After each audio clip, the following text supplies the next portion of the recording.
శ్రీమాత్రే నమ. జయ గురు దత్తాత్రేయ నమ. ఈ వీడియోలో మనం వృశ్చిక రాశి వారికి మార్చి 1 నుంచి 31 మధ్యలో జరగబోయే మాస ఫలితాలు పరిశీలిద్దాం. వృశ్చిక రాశి వారికి ఒక విధంగా అర్ధాష్టమ శనితో పాటు అదే రాశిలోకి దశమాధిపతి రవి కూడా చేరడం జరిగింది.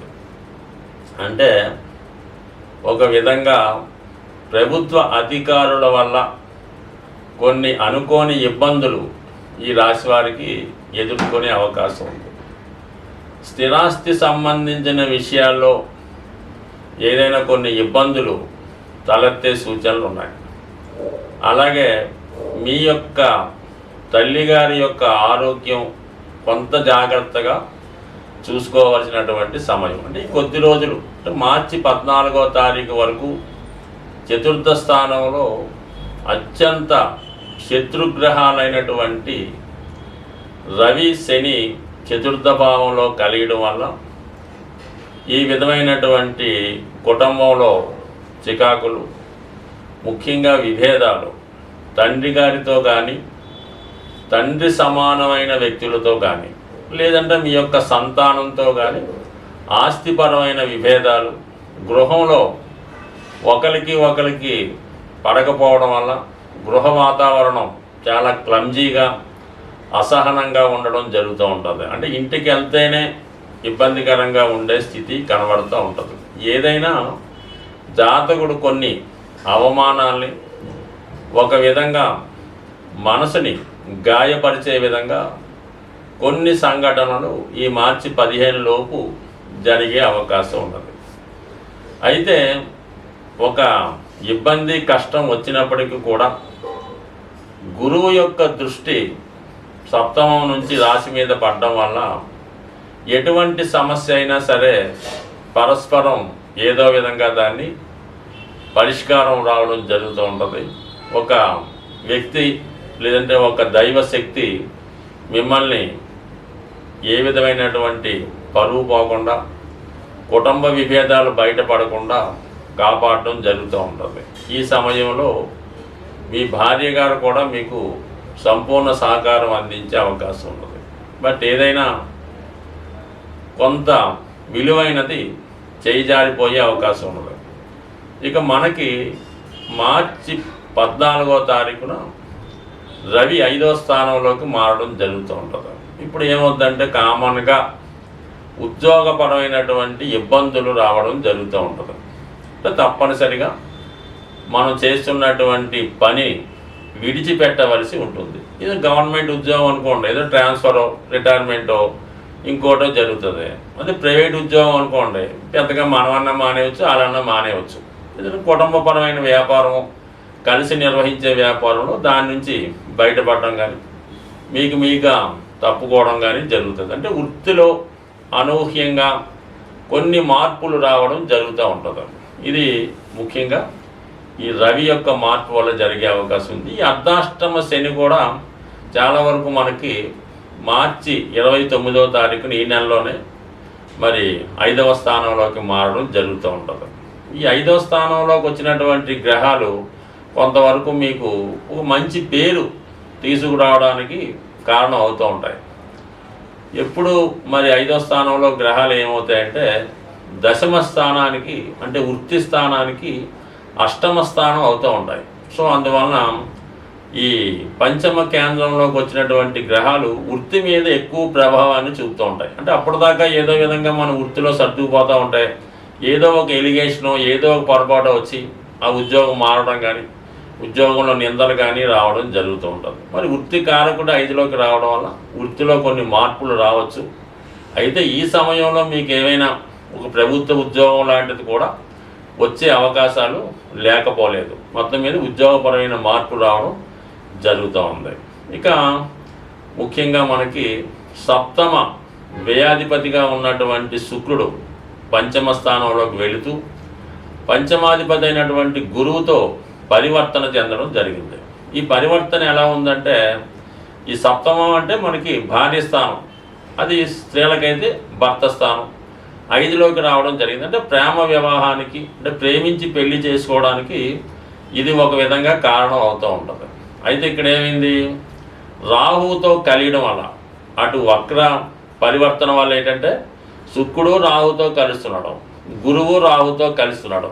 ఒక విధంగా ఏర్పడినటువంటి గురుచండాల యోగం కారణం వల్ల ఏంటంటే ఈ వివాహ విషయంలో మీరు ఏదైనా ఒక ఇంటర్ కాస్ట్ మ్యారేజ్ కానీ, ఆల్రెడీ డైవర్స్ చేసుకున్నటువంటి అమ్మాయి కానీ, లేదంటే పెద్దవాళ్ళ అంగీకారం లేకుండా ఏదో ఒక మంచి నడవడిక లేకపోవడమో, మంచి కుటుంబమో, లేదంటే మంచి వయస్సు ఇవన్నీ లేని వాటి ఒక అమ్మాయిని వివాహం చేసుకునే విధంగా ఈ గ్రహస్థితి చెప్పడం జరుగుతుంది. అది మీకు ఆదర్శ వివాహం అనిపిస్తూ ఉంటుంది.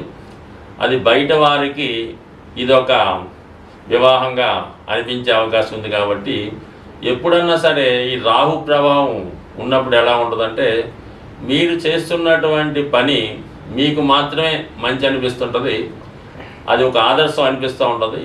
మిగతా వాళ్ళకి మాత్రం చాలా చికాగ్గా, అసహ్యంగా అనిపించే అవకాశం ఉంది. ముఖ్యంగా మీ కుటుంబ సభ్యుల్ని మీ నుంచి దూరం చేయడం కానీ, వారు ఇష్టపడే విధంగా.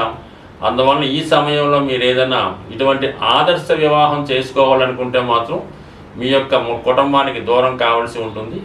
అలాగే కొన్ని సందర్భాల్లో సంఘానికి కూడా దూరం కావాల్సి ఉంటుంది. అలాగే ఇది విదేశ వ్యవహారాలకి, ఇంటర్నేషనల్ వ్యవహారాలకి కారణం అవుతుంది. కాబట్టి విదేశ ప్రయత్నాలు చేస్తున్న వారు కానీ, విదేశంలో ఉద్యోగం పొందాలనుకున్న వారికి ఈ గ్రహస్థితి చాలా వరకు సహకరించే అవకాశం ఉంది. స్వస్తి. ఇప్పుడు ఈ మార్చి నెల రాశి ఫలితాల్లో ముఖ్యంగా ఏంటంటే, శుక్రగ్రహం ఉచ్చస్థితిలో రావడం వల్ల కామన్గా ఈ యొక్క లోకంలో, అంటే ఈ ప్రపంచంలో, లేదంటే మన సిటీలో మనీ రొటేషన్ అన్నది బాగా పెరగడం జరుగుతూ ఉంటుంది అన్నమాట.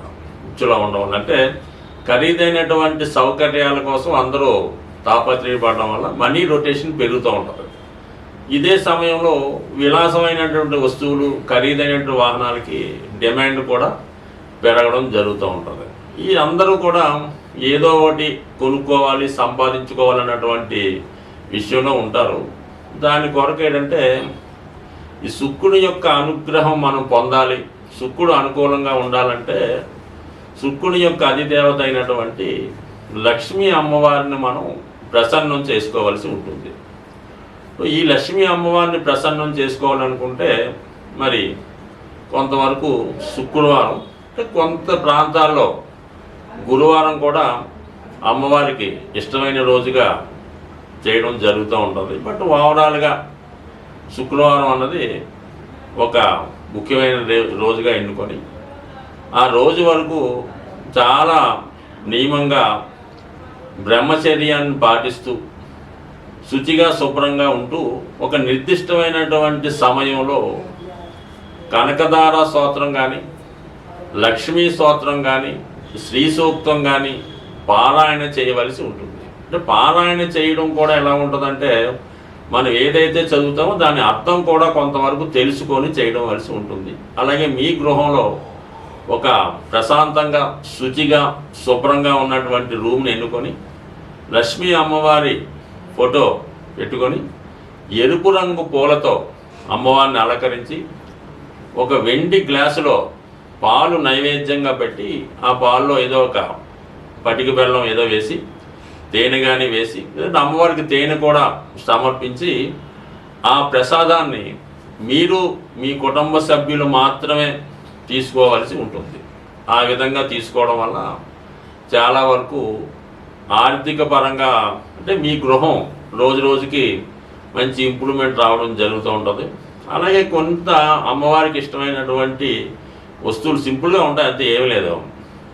తెలుపు రంగు గవలు, అంటే సముద్రంలో ఉండే గవలు ఒక 11 తీసుకొని ఆ 11 కూడా ఒక మంచి పసుపు రంగు వస్త్రంలో మూటగా కట్టి మీ యొక్క క్యాష్ బాక్స్లో పెట్టుకోండి. లేదంటే గోమతి చక్రాలు ఈ రౌండ్గా ఉంటూ మరి వాటి మీద ఈ యాంగిల్లో క్లాక్ వైజ్లో సింబల్ అలాగా ఉంటుంది. అవన్నీ సరే ఒక 11 తీసుకొని మీ యొక్క వ్యాపార సంస్థలో పెట్టుకోవాల్సి ఉంటుంది. ఈ విధంగా చేసుకోవడం వల్ల సాధ్యమైనంత వరకు మీకు ధనయోగం కలవాలంటే శుక్రవారం రోజు పులుపు అన్నది నిషేధించడం మంచిది. అంటే పులుపుతో చేసిన వస్తువులు అవి తినకుండా మీరు ఆ రోజు నియమంగా ఉండడం వల్ల చాలా వరకు అభివృద్ధి అవకాశం ఉంది. బట్ అలాగే మీ గృహంలో ఒక కలశం, అంటే చెంబు, కొన్ని ప్రాంతాల్లో కలశం అంటారు, అది రాగితో తయారు చేయనటువంటి కలశాన్ని తీసుకొని దాని నిండా సమృద్ధిగా శుభ్రమైనటువంటి వాటర్ వేసి అందులో కొద్దిగా పసుపు ఉంచి, వీలైతే పీచుతో ఉన్నటువంటి కొబ్బరికాయ ఒకటి ఆ కలశం మీద ఉంచి ఇంచుమించుగా వారం అంతా కూడా దాన్ని జాగ్రత్తగా ఉంచి మళ్ళీ నెక్స్ట్ వీక్ కొత్తది పెట్టుకోవడం వల్ల అది ధనాకర్షణ యంత్రంగా మారి మీ యొక్క వ్యాపార సంస్థను కానీ మీ గృహాన్ని కానీ చాలా వరకు ముందుకు తీసుకెళ్తుంది. అయితే ఇటువంటి కలశం పెట్టుకున్నప్పుడు అపవిత్రమైనటువంటి కార్యక్రమాలు ఏవి కూడా జరగకూడదు. అంటే సిగరెట్ కాల్చడం, ఇంకో మందు తాగడం, లేదంటే ఇంకొక శృంగారం చేయడం, ఇవన్నీ కూడా అంటే ఏదైతే అమ్మవారికి ఇష్టమైతే ఉండదో అవన్నీ నిషేధిస్తూ నిరంతరం ఏదో ఒక సుగంధం, అంటే అగరబత్తి అవ్వచ్చు, పచ్చకర్పూరం చల్లవచ్చు, లేదంటే ఆ వాసన అంటే మంచి ఫ్రాగ్రెన్స్ ఆ ఉన్న ప్రదేశం అంతా ఉండడం వల్ల కంపల్సరిగా మీకు ఆ పాజిటివ్ వైబ్రేషన్స్తో చాలా మంచి, అంటే మీరు ఆ యొక్క యంత్రాన్ని, ఆ యొక్క కలశాన్ని ఎంత పవిత్రంగా చూసుకుంటే అంత సక్సెస్ మీకు రావడం జరుగుతూ ఉంటుంది. ఎక్కువగా మాత్రం ఎప్పుడూ కూడా ఏదో ఒక అగరబత్తి కానీ సువాసన వెదజల్లి అనేక రకాలు పెర్ఫ్యూమ్స్ అవి వస్తున్నాయి కదా, అవి ఎక్కువ వాడటం వల్ల మంచి జరుగుతుంటుంది. అంటే చాలా వరకు అంటే వ్యక్తిగతంగా మీరు కూడా పరిశుభ్రంగా, అంటే కామన్గా రోజుకి 2 సార్లు స్నానం చేస్తూ ఎక్కువగా స్ప్రేలు సెంట్లు వాడటం వల్ల అంటే ఒక ఐడెంటిటీ, ఒక శుచి శుభ్రత మీలో కూడా ఉండడం వల్ల కామన్గా అక్కడ అమ్మవారి స్థిర నివాసం ఏర్పడి ఉండడం జరుగుతుంది. స్వస్తి.